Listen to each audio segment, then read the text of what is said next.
and to pander to a new audience.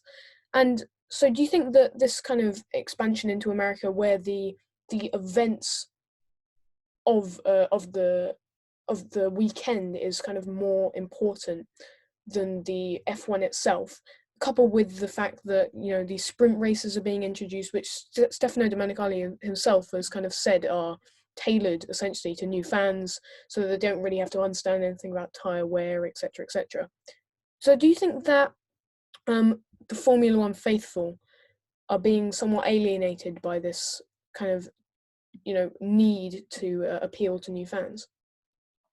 It's a delicate balancing act, and one that Formula One maybe not quite acing at the moment. Obviously, I did my chat with Ash from Outside Line about the sprints, and there's a way to approach it. And I think the way that F1 has approached it so far has been with the right ideas and their concepts in the right place, but the way they've spoken about it is kind of a bit wrong. They've spoken about short attention spans in younger people, but that's a myth, because you can put something on that engages someone of any age and they'll watch it.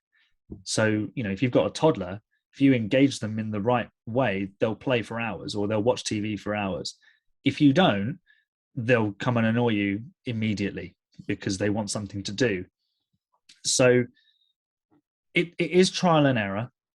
They always need to be looking at keeping the product of the racing and the drivers front and center. Yes, of course, have these events around, supplementing it. I think Miami maybe went a step too far, but obviously that was the first time, and maybe they'll learn from that. Maybe they won't. This is Formula One at the end of the day. They tend not to learn their lessons for many years. So they do need to keep evolving to keep engaging a new audience, because under Bernie, it was a bit of a closed shop. It was, you know, we come here, we do that, we race, and that's it. There was no real engagement on the social media. As soon as Liberty took over, it was Twitter, it was Instagram, it was YouTube, it was everything. And it's just so much more accessible. Now there's a subscription TV service which you can get online. Admittedly not in the UK, but, you know, that's fine. We've got Sky and they do a great job. So it's always about staying relevant. And other sports are trying to experiment with that. Cricket have got multiple formats. You've got the test game, and they're trying to essentially save the test game of cricket. There's 2020, there's one-day games. So, you know, it's everywhere. They've made changes in tennis. They've made changes. They're trying to make changes in football. It's about staying relevant. It's about keeping up with the times. And if that means you need to do something a little bit different and you need to experiment, then you have to. But for Formula One, because they always want to try and stay sort of technologically relevant to the road cars, they want to stay as a competitive sport. They don't want to be an entertainment thing, but the entertainment needs to come second. But it is a fine line to tread, and they're doing okay. They could do better, but they could also do a lot worse. Certainly. You were talking about experimentation in the kind of approach to the Miami Grand Prix next year in terms of an event itself. But what about the raceability of the Miami circuit? In your podcast, you described the middle section of the race as a lull. And so what improvements do you think could be made to the circuit itself to kind of aid sort of racing opportunities? Is there anything that could be changed? I think the circuit itself, the layout, like the corners and everything were fine. It was a challenge for a single lap because you had that fast opening sector, which you had to get right. And we saw with Verstappen, he made a mistake, so it cost him the lap. There's always that jeopardy, especially at turn 14, 15, the chicane, where if you get a little bit offline, because it's an accelerating left-hander into a hard brake chicane, and there's a little bit of camber and it's slippery. We just need a bit of tech pro there, but then the drivers could really attack it. I think a lot of them were very careful through there, which maybe took a little bit away from the spectacle of the challenge.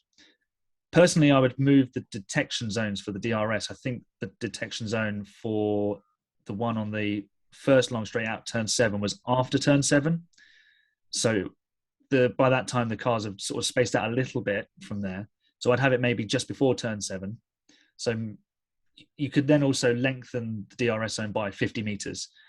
And the DRS zone, I know it divides opinion and it's never going to be perfect, but I would rather have cars able to, even if they're just drive-bying each other, that swap for position, I'd rather have a little bit more of that than cars just being stuck. Because if cars are stuck and they're in the DRS trains, then they're not going anywhere. I'd rather see cars going past each other, because then someone might feel they have a chance and they could get a little bit greedy on the brakes and then all hell breaks loose. So you encourage them to go for it. I think if they don't feel they have a chance, then they're just going to not go for it. Yeah. The DRS zone on the back straight, again, I'd say lengthen it by maybe 50 meters. But yeah, they kind of stuck with what they've got. It's a little bit like Monaco. How do you improve Monaco? That you can't really, because you'd have to knock down a load of people's houses, and I don't think they'd appreciate that. But you've got to embrace the challenge for what it is. And some tracks are going to offer up more overtaking opportunities than others. But at the same time, it's about getting your setup right. It's about getting your qualifying lap right. So like Monaco, if you've got a good car for Monaco and you do a good lap and you don't throw it in the wall and break your drive shaft or anything, then you can start from pole position and you can win the race, because as long as your car is reliable and you keep it out of the wall, it's a test of concentration as well, then you will always have a chance to win. And it's been said so many times already this season, to finish first you must finish. And that is the name of the game. You've got to get to the checkered flag, otherwise you definitely won't win. Speaking of the checkered flag, important question. Who is going to win the 2022 Formula One Drivers' World Championship? Well, my predictions have been absolutely atrocious this season. I tipped Lewis Hamilton to win the World Championship at the start of the year. And I tipped Carlos Sainz to come second, and I think they're currently 5th and 7th, which is that's not good. So it's going to be a really interesting battle. I think Ferrari will actually strike back in Spain, because Spain has always been a track that rewards a car that has downforce. Yes, there's the long main straight, but I don't think that's going to be quite enough for Red Bull to overturn the Ferrari's advantage. We'll have to wait and see. I'd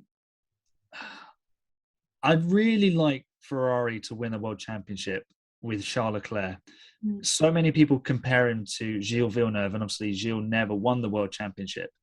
So he would be maybe the closest thing we'd ever get to that.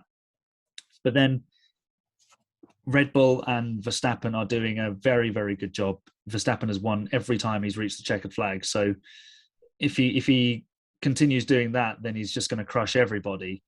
It could be a bit Vettel 2011-esque in that respect. So if I had to hang my hat on one, I think the logical decision at the moment where we are now, momentum-wise, you'd have to go for Verstappen. But speaking with my heart, I'd like to see Charles Leclerc and Ferrari do it. As would I. And finally, Aaron, before we finish up here, what are your future plans for Five Red Lights, and where do you ultimately want the podcast to take you?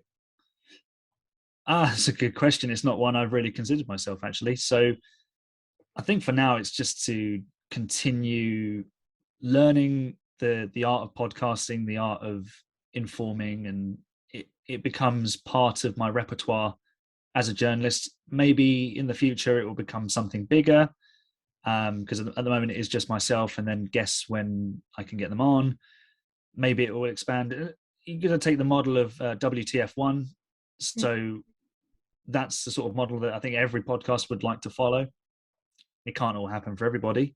But, if people are downloading, if people are listening, then I'll continue to do it, because obviously there's a little bit of an audience there, and then that makes it worthwhile. I mean, I give up my time for it. So that's fair enough. For now, though, it's can continue doing what I'm doing, learn and improve, and then maybe my journalism career will force me to leave it behind, but we'll see where it goes. It's an open book, it's a blank canvas, it's opportunity, and F1 is opportunity. So let's just see where it goes. There's no fixed limit on where it can reach. Well, thank you, Aaron, so much for giving up your own time to talk with me today. Thank you. It's been No great to problem. have you on the podcast. Thanks for having me.